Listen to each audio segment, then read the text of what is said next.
part 3. Yeah, just kind of continuing with the case studies here. One thing that we wanted to highlight with our case studies is kind of the process that we go through.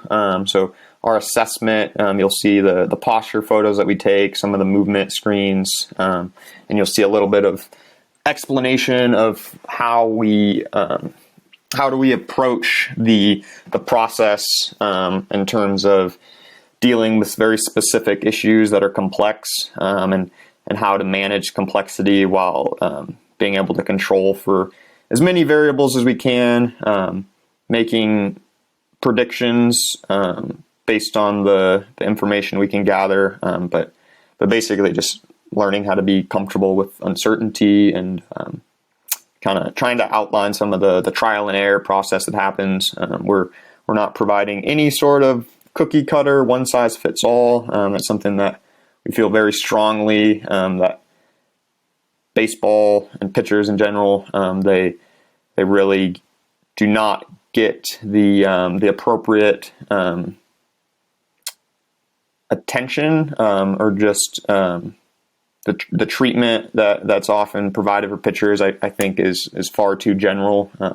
We need to do a better job of just assessing the individual and understanding how unique each case is. So that's kind of what to expect from the case studies. We'll outline differences that you'll see. So this freshman, it's a tall, narrow pitcher, totally different structure than this MLB pitcher. So the way that we coach the exercises, the way we set up the exercises is going to be different. So we're hoping that you guys will find that helpful, but also understanding that it's not medical advice. We're not recommending specific techniques, but it is a way for you to maybe learn some things that might work if there's a similar situation. Other than that, I mean, there's not really a whole lot to the Discord.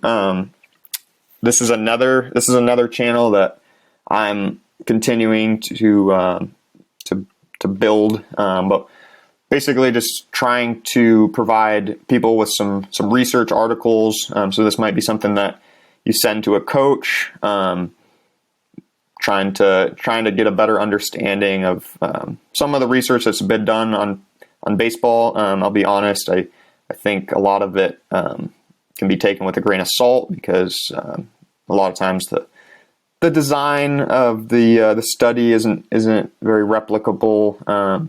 Hard to replicate. A lot of confounding variables to control for. But I think there's a lot of good stuff on here. So this first one's actually a study that I published when I was in college using Rapsodo and Proteus motion. If any of you guys are familiar with that bionic looking arm type piece of equipment. So that was something that I worked on with the head of performance with the New York Yankees.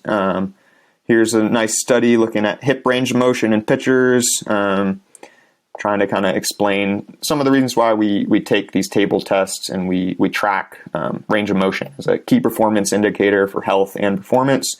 Here's a really interesting one looking at injuries in elite baseball players and youth in Korea. So kind of seeing these issues that are going on not just in the U.S., but baseball community around the world.